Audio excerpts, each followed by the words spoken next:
Olá, tudo bem? Que a graça e a paz de Jesus esteja sobre você, sobre a sua família e sobre a sua casa. Hoje eu quero meditar com você sobre o tema Desfrutando de uma vida feliz. E para isso gostaria de ler o Salmo de número 1, que diz assim: Bem-aventurado o homem que não anda no conselho dos ímpios, não se detém no caminho dos pecadores, nem se assenta na roda dos escarnecedores. Antes, o seu prazer está na lei do Senhor, e na sua lei medita de dia e de noite. Ele é como árvore plantada junto à corrente de águas, que no devido tempo dá o seu fruto, e cuja folhagem não murcha, e tudo quanto ele faz será bem sucedido. Os ímpios não são assim. São, porém, como a palha que o vento dispersa. Por isso, os perversos não prevalecerão no juízo, nem os pecadores na congregação dos justos. Pois o Senhor conhece o caminho dos justos, mas o caminho dos ímpios perecerá.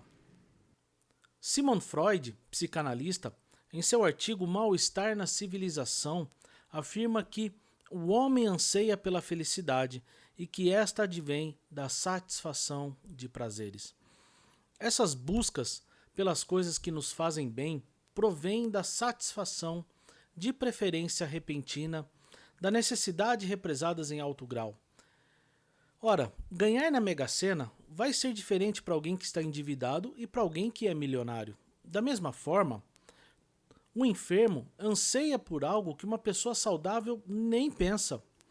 Tornarmos-nos pessoas felizes é um impositivo do princípio do prazer que trazemos desde a origem.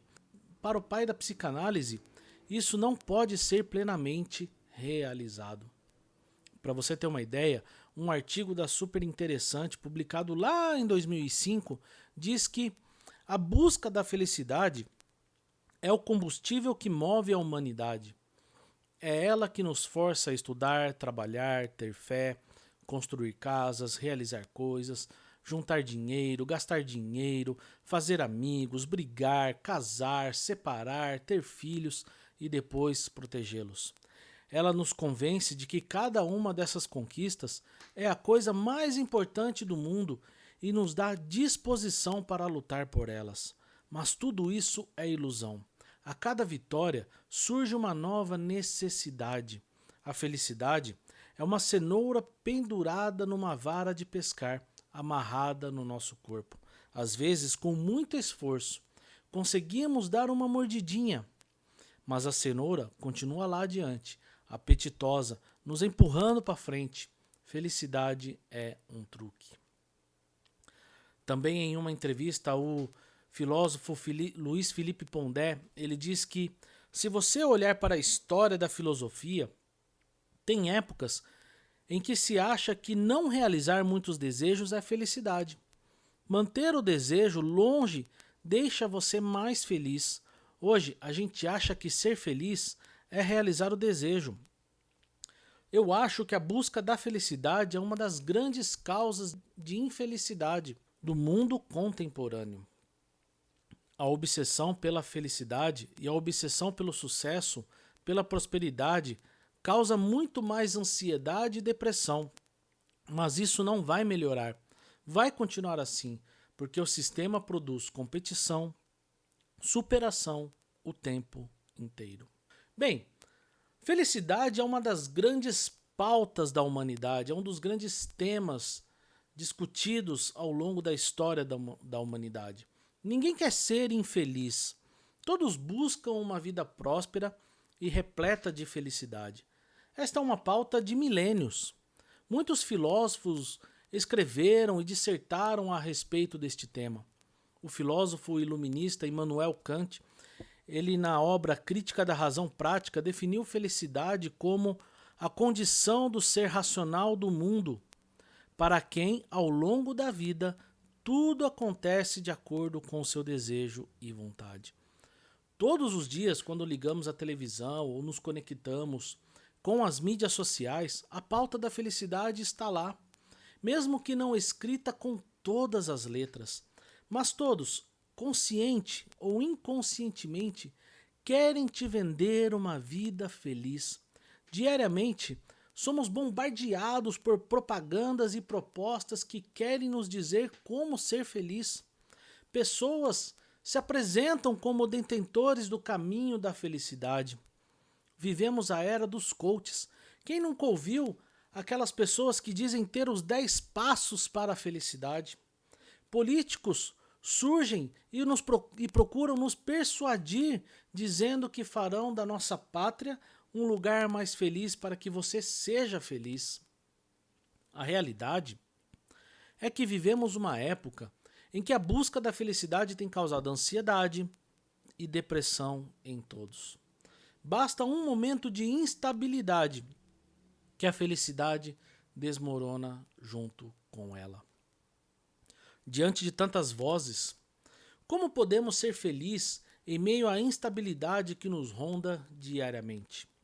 Como desfrutar de plena felicidade onde a cultura tenta nos cooptar de diversas formas, apresentando-nos como caminho para elas? Bem, quando nós olhamos para o Salmo 1, este é um salmo muito conhecido, curto, mas com ensinamentos profundos a respeito de como o homem pode ser feliz em meio a tantas vozes de nossa cultura. Este salmo, diferente da maioria do saltério, não é colocado em forma de oração, de hinos ou adoração, mas são afirmações que nos colocam diante de dois caminhos. Estes versos se tornam um portão de entrada para todo o saltério, que antes de iniciar um diálogo com Deus, leva o salmista a refletir sobre a sua vida diante do próprio Deus. Ele é uma introdução de como o homem pode encontrar a sua plena satisfação em Deus. São breves conselhos de como podemos sair de um estado de tristeza para desfrutar de uma felicidade eterna na pessoa do Senhor Jesus.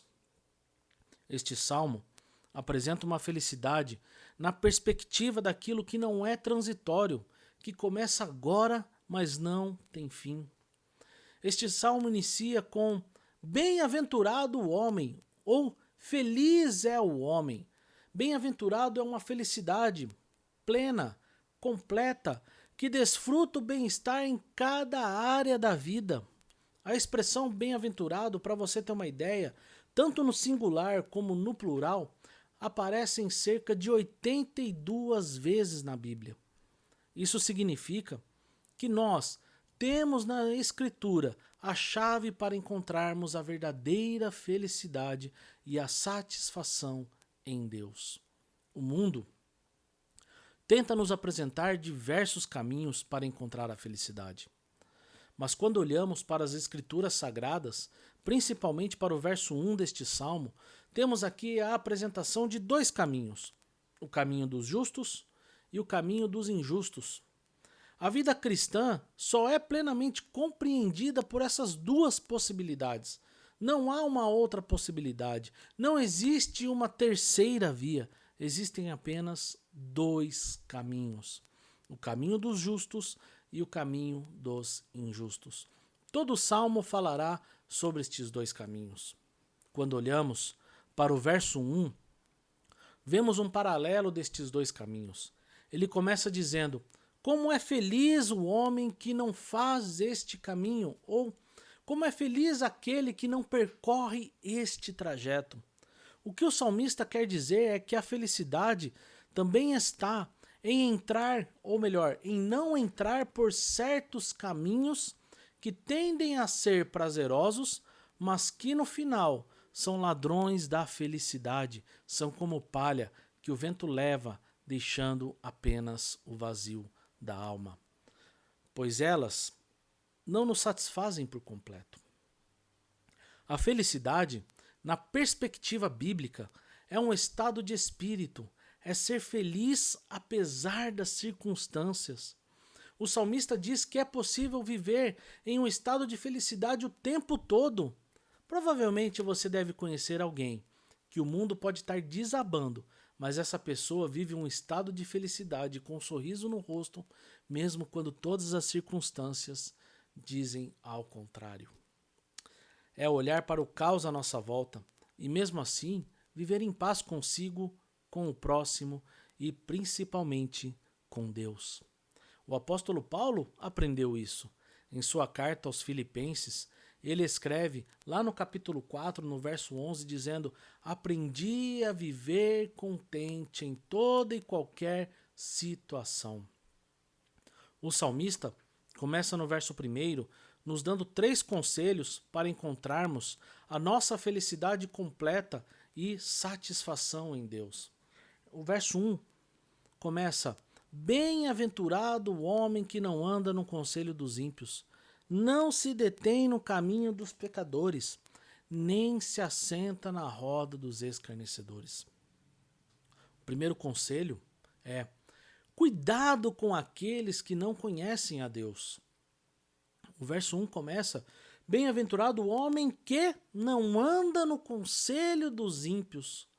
A pessoa feliz não é apenas aquela que percorre um caminho, mas é também aquela que evita entrar por certos caminhos. Neste salmo, o homem justo passa a ser reconhecido por coisas que ele não pratica. Ele não tem parte na comunhão e na obra dos injustos. Não andar no conselho dos ímpios significa não seguir o conselho do mal, daqueles que não conhecem a Deus. Não dá ouvidos para aqueles que não temem a Deus.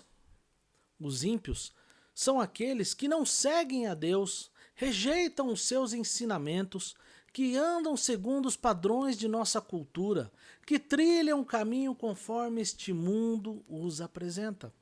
Portanto, o salmista não participa e nem aceita o conselho dos ímpios. Ele não adota os planos e nem o padrão de vida deste mundo. Tampouco reage conforme o mundo espera que ele reaja. A cultura tenta nos impor um padrão de vida que vai contra os padrões das Escrituras. Há uma tentativa de normatizar o pecado. Práticas antes vistas como absurdas agora estão sendo relativizados e aceitos. O problema é que muitos cristãos abriram seus ouvidos para os conselhos deste mundo e fecharam seus olhos para as Escrituras sagradas. Para você ter uma ideia, o número de divórcio dentro das igrejas é quase igual ao encontrado no mundo. Muitos deram ouvidos a ideologias, filosofias e pensamentos e deixaram de denunciar aquilo que as Escrituras sagradas condenam. Feliz é o homem que não ouve e nem segue os conselhos da cultura e das filosofias deste mundo. Precisamos aprender a filtrar para quem e para o que os nossos ouvidos estão abertos. Mas temos aqui também um segundo conselho. E o segundo conselho é: não imite a conduta dos pecadores. O verso 1 continua: bem-aventurado o homem que não se detém no caminho dos pecadores. O verso vai fazendo uma progressão. Primeiro ele diz: não andar no conselho dos ímpios. Agora, para não se deter no caminho dos pecadores. O salmista nos diz para não imitar a conduta dos ímpios e nem agir como eles. O justo não apenas evita entrar por este caminho, como também não é companheiro deles. Ou seja, o que ele está nos dizendo é: não ande como eles, não faça o que eles fazem, não tomem as mesmas atitudes, não pratiquem as mesmas práticas, não adote a maneira de viver desta cultura. Cuidado para não ser cúmplices ou se entregar aos desejos desse mundo. Não pare no caminho dos pecadores, eles estão na contramão da vontade de Deus.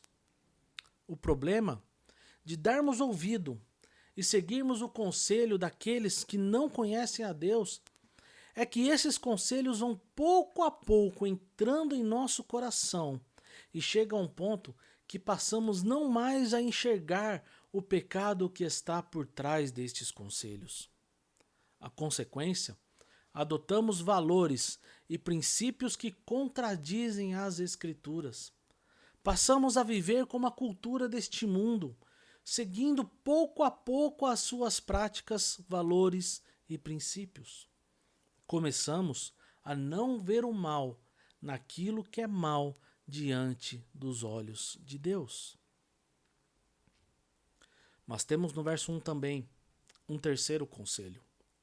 E o terceiro conselho é: não viva a vida dos zombadores. Bem-aventurado o homem que nem se assenta na roda dos escarnecedores. O verso 1 usa 3 verbos para descrever cada um destes conselhos: andar, deter e assentar. Não anda, nem se detém, nem se assenta. Uma progressão de fatores que carregam neles características do pior tipo de pecadores.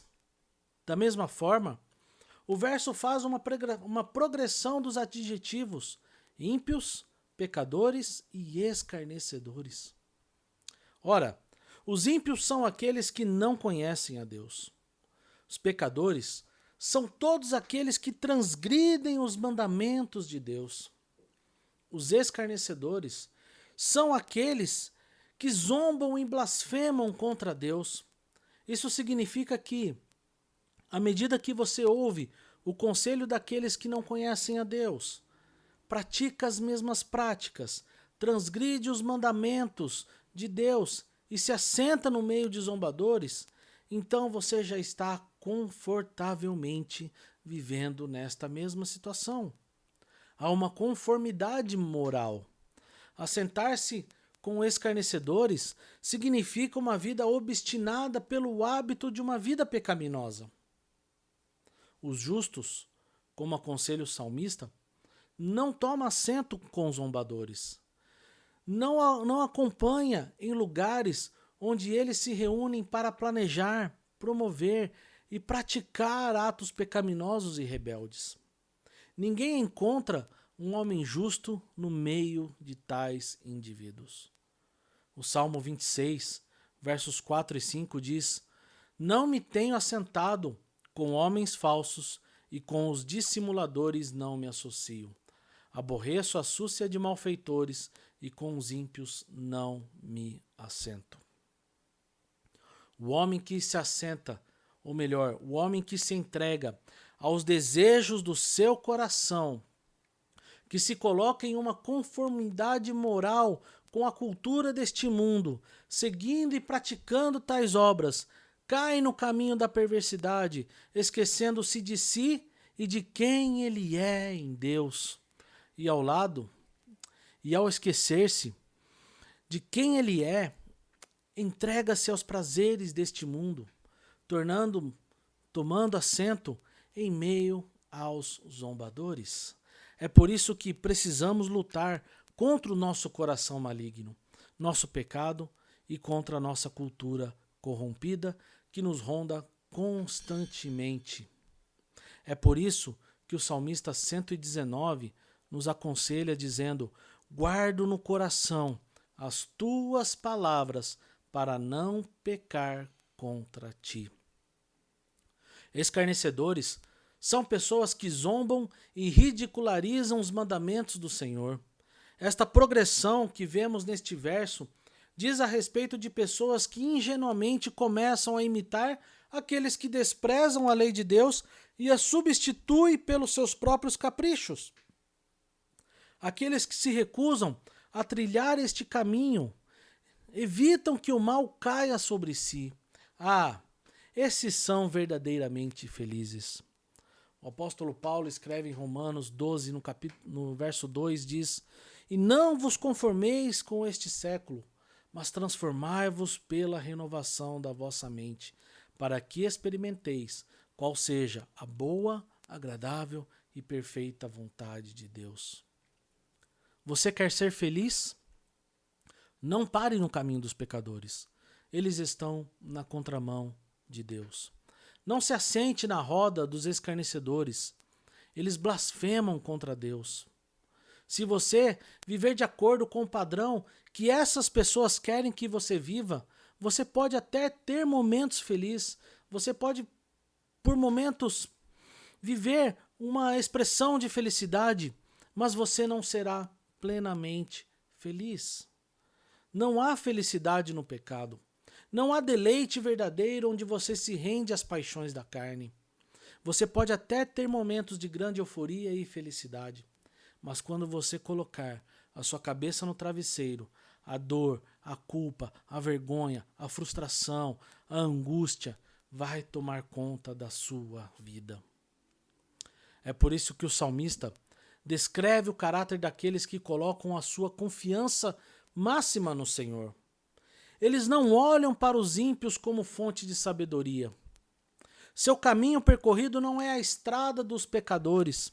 Sua companhia não é com aqueles que zombam e fazem chacota de Deus, ou que vivem insatisfeitos e são arrogantes. Como é feliz o homem que não ouve, que não imita e não se assenta.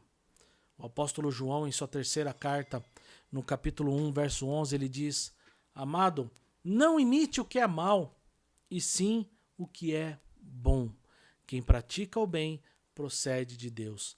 Quem pratica o mal jamais viu a Deus. Ao colocar a nossa felicidade naquilo que não devemos fazer, nos versos 2 e 3, temos um contraste ao caminho dos injustos. Ele nos dá o conselho daquilo que nós devemos fazer.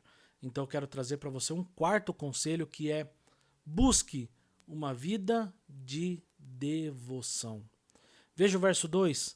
Antes, o seu prazer está na lei do Senhor, e na sua lei medita de dia e de noite. Ele é como uma árvore plantada junto à corrente de águas, que no devido tempo dá o seu fruto, e cuja folhagem não murcha. E tudo quanto ele faz será bem sucedido. Estas palavras do salmista vão de encontro aos conselhos que o próprio Senhor Deus deu a Josué quando sucedeu a Moisés. Lá em Josué, no capítulo 1, no verso 8, diz: Não cesses de falar deste livro da lei. Antes, medita nele de dia e noite, para que tenhas cuidado de fazer segundo tudo quanto nele está escrito. Então farás prosperar o teu caminho e serás bem-sucedido. Os conselhos de Deus são claros a Josué aqui. Primeiro, não pare de proclamar a mensagem ao povo. Segundo, reflita e se debruce nas palavras do Senhor diariamente, de dia e de noite. E 3, cuide para que suas ações e caminhos sejam guiados debaixo das instruções da palavra. Ao contrário do perverso, que começa por andar e colher maus conselhos de outros ímpios, o justo encontra a sua satisfação na lei do Senhor. O Salmo 119 começa fazendo um contraste daquilo que nós vimos nos primeiros versos e vai de encontro à instrução do verso 2 e 3, que diz assim: Bem-aventurado os irrepreensíveis no seu caminho, que andam na lei do Senhor. Bem-aventurado os que guardam as suas prescrições e o buscam de todo o coração, não praticam iniquidade e andam nos seus caminhos. Esta prática resulta em uma declaração de amor e devoção pelo próprio salmista, lá no verso 97, que diz: Quanto amo a tua lei, é a minha meditação todo o dia. A atitude mais importante que um homem ou uma mulher que deseja ser feliz e encontrar a sua plena satisfação é buscar no Senhor, conhecer o Deus que se revela nas Escrituras, se relacionar com este Deus de amor, fortalecer e firmar os seus passos debaixo das instruções e conselhos da palavra e, por fim, conhecer, buscar diariamente ter uma relação verdadeira com Deus. Esta é uma atitude que não pode ser delegada por nós. Não podemos colocar nas mãos de outros aquilo que é nossa responsabilidade. Normalmente, queremos colocar essas responsabilidades nas mãos de outros, como, por exemplo, do próprio pastor ou do presbítero. Pedimos para que as pessoas orem por nós, mas nós mesmos não oramos por aquilo que precisamos. Resumimos nossa prática de leitura bíblica aos domingos, quando nos reunimos na igreja, mas durante a semana ela permanece totalmente fechada. Pior, muitos ficam à mercê dos sermões dominicais e nem sequer abrem as Escrituras. Resumindo, colocamos intermediadores na nossa relação com Deus. E quando há intermediadores, nossos ouvidos ficam abertos às muitas vozes que não vão de encontro com as Escrituras. Se queremos ouvir a voz de Deus, precisamos abrir a palavra de Deus. É importante que você compreenda que uma vida de devoção a Deus é um ato voluntário e que cada um precisa buscar individualmente. O fim é coletivo. O reflexo desta atitude é refletido de forma coletiva. Mas a atitude começa na disposição do seu coração em buscar ao Senhor. O pastor e a igreja não podem fazer isso por você. Esta é uma disposição individual. Como você encontra esta satisfação na lei do Senhor? Meditando dia e noite. Esta é uma relação diária, inserida dentro da sua rotina, em que todos os dias você se debruça na palavra do Senhor. Se esta prática não estiver inserida na sua vida diariamente, se você não ler as Escrituras, você nunca vai crescer no conhecimento do Senhor, não será impactado pela sua palavra e nem terá uma relação íntima com Ele. Se você não conhecer a palavra, você será guiado a muitos erros e pecados por simplesmente não conhecer as Escrituras. Precisamos compreender uma coisa, que à medida que você abre a palavra de Deus e nela medita, as palavras vão sendo cravadas em seu coração, os ensinamentos vão sendo guardados.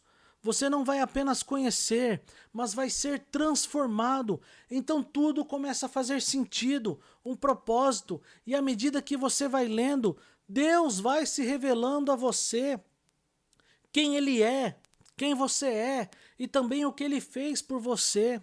E à medida que esta compreensão vai sendo inserida em seu coração, você vai perceber que toda a Escritura vai te apontar do início ao fim para o único e suficiente Salvador que é o Senhor Jesus Cristo. É a partir deste conhecimento, os ensinos da palavra de Deus irão te aperfeiçoar, te ensinar a caminhar com Jesus, viver com Ele, e então a sua satisfação já não será mais nas coisas deste mundo, mas será em Deus e em sua salvação. Você está magoado, triste, precisando de ajuda, está com problemas, está precisando de um conforto? Busque a palavra de Deus e não o conselho dos ímpios. Aqueles que firmam os seus passos nos ensinamentos da palavra experimentarão aquilo que diz o verso 3. Ele é como a árvore plantada junto à corrente de águas, que no devido tempo dá o seu fruto, cuja folhagem não murcha, e tudo quanto ele faz será bem sucedido. O que acontece quando você aprende e segue os conselhos do Senhor? Primeiro, dá fruto no tempo certo. Segundo, suas folhas não murcham. Terceiro, tudo que faz prospera.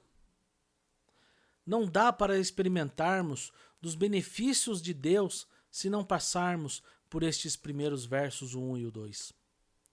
Uma vida de devoção a Deus exige de nós algumas ações práticas no nosso dia a dia. Implica em atitudes de adoração a Deus, sincera e voluntária. E à medida que crescemos, vamos nos tornando íntimos do Pai. O verso 3 traz uma imagem muito interessante de uma árvore que está à beira de um riacho, onde as águas correm e irriga a terra, fortificando e fazendo-a florescer. Para que uma árvore produza frutos, é necessário muito mais do que chuvas sazonais. Ela precisa de uma terra fértil, cujas águas as abastecem diariamente. O resultado é que elas permanecerão verdes, fortes e produzirão frutos. Tudo que ela produz será próspero.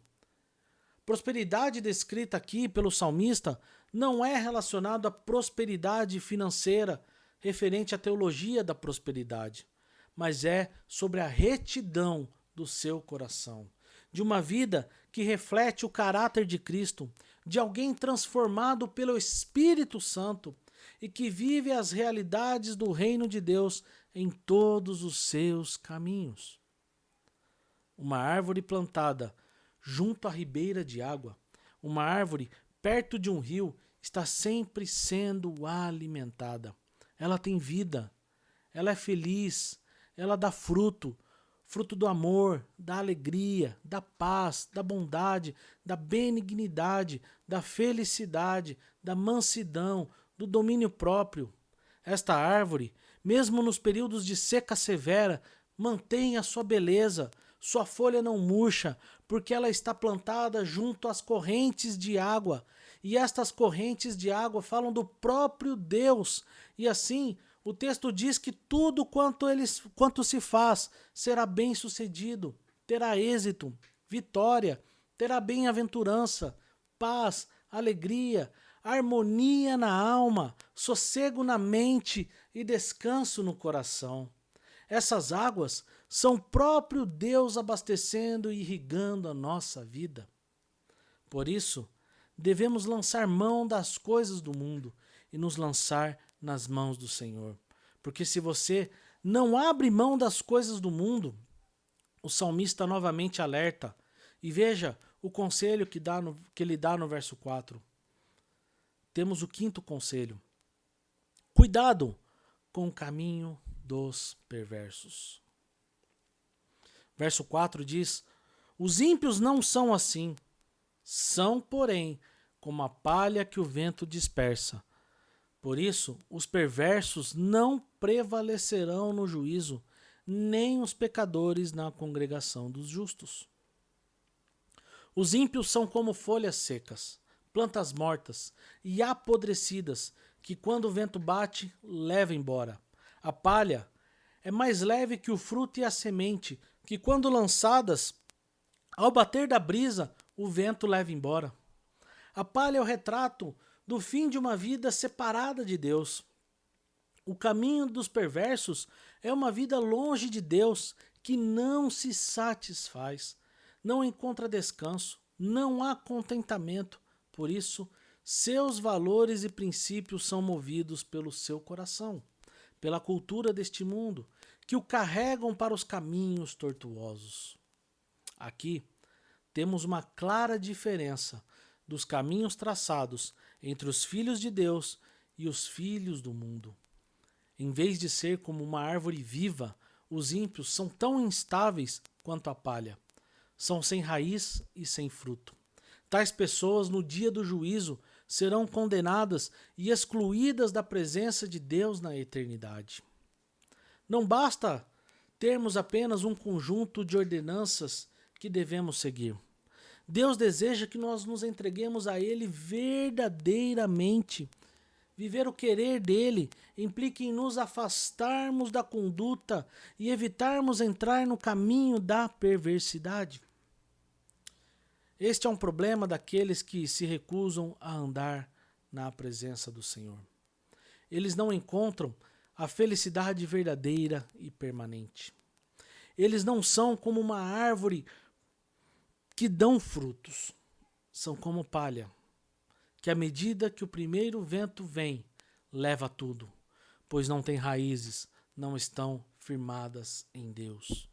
É temporário, por isso os ímpios não resistirão no dia do julgamento. Chegará o dia em que eles estarão de frente diante do Supremo Juiz. A felicidade, se quer que ela existe, será encerrada ali, neste momento. Quando olhamos para a sociedade e aos tantos absurdos que vemos, que chegam todos os dias através dos noticiários, ficamos com a sensação de uma impunidade constante. Mas nenhum ato humano passa despercebido dos olhos do Senhor. Haverá um dia em que todos responderão diante dele. Neste dia, o Senhor vai separar os justos dos injustos. Por isso, no verso 6, o salmista conclui que Deus conhece todos os nossos caminhos. Ele conhece os caminhos que estamos tomando. E eu quero encerrar dizendo: Deus conhece os nossos caminhos e também nos dá o caminho. O verso 6 diz: Pois o Senhor conhece o caminho dos justos, mas o caminho dos ímpios perecerá. Ainda que haja uma sensação de felicidade e prosperidade nas coisas deste mundo, ele vai se transformando como uma palha e chegará o dia que ele se encontrará com a ira de Deus e irá destruí-lo de toda a sua injustiça. Por isso, somos aconselhados a não caminhar segundo as nossas próprias inclinações. Deus conhece o caminho dos justos. E o fato de Deus conhecer o caminho daqueles que nele estão, os mantém separado dos ímpios. Pela palavra, o Senhor nos revela este caminho, o caminho que conduz à vida, que nos conduz a Cristo. Quando o salmista nos instrui a meditar na lei, somos levados por Deus ao caminho que nos conduz a Ele, por meio da pessoa e obra de Jesus Cristo na cruz. No Evangelho de João, o próprio Senhor se apresenta como caminho, o único caminho que o justo deve percorrer. João 14,6: Eu sou o caminho, e a verdade, e a vida. Ninguém vem ao Pai, senão por mim.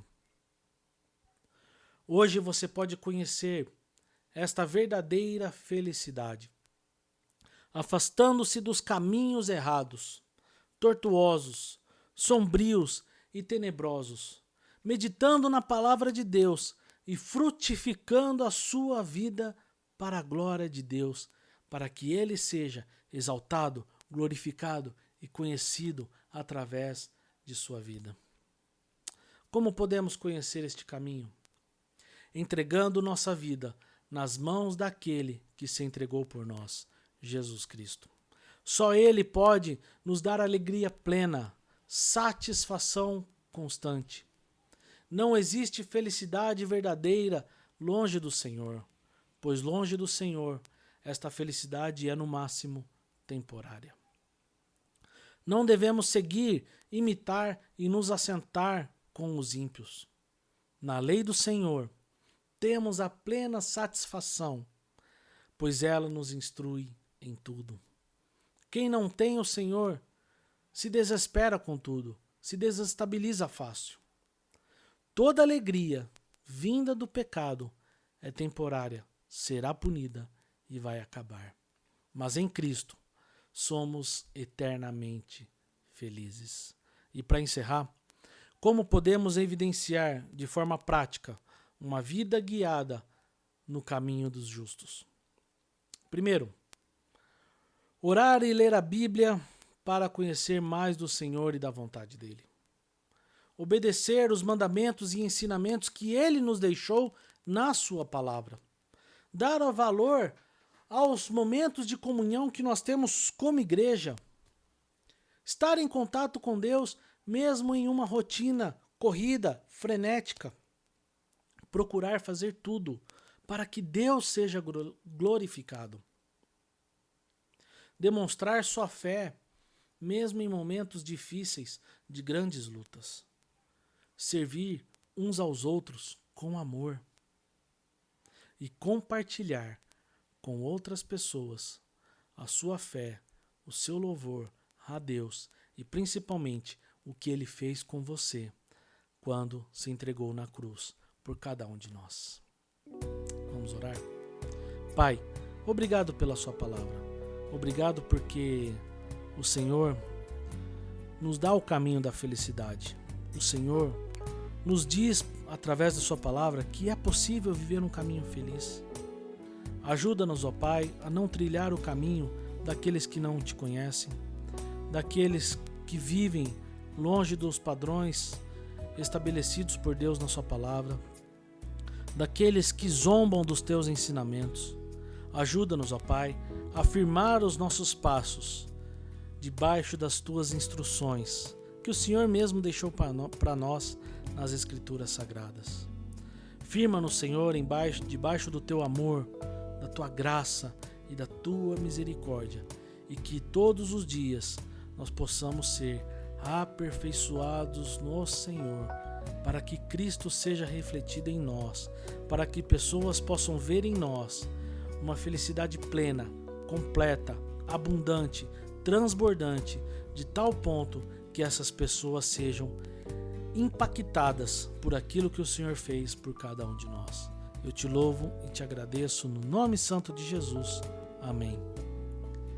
Queridos, se você ficou até aqui, muito obrigado. Que essa palavra tenha falado ao seu coração. E se ela falou ao seu coração, compartilhe. Talvez você tenha amigos que precisam conhecer desta felicidade. Conhecer de uma felicidade que não tem fim, que só pode ser desfrutado na pessoa do Senhor Jesus. Te convido também a se inscrever no meu canal, deixar o seu like, para que nós possamos ganhar mais visibilidade, para que essa mensagem também seja divulgada e que mais e mais pessoas possam ouvir e ser edificadas. Deus te abençoe, até a próxima, se assim o Senhor Jesus permitir. Um grande abraço.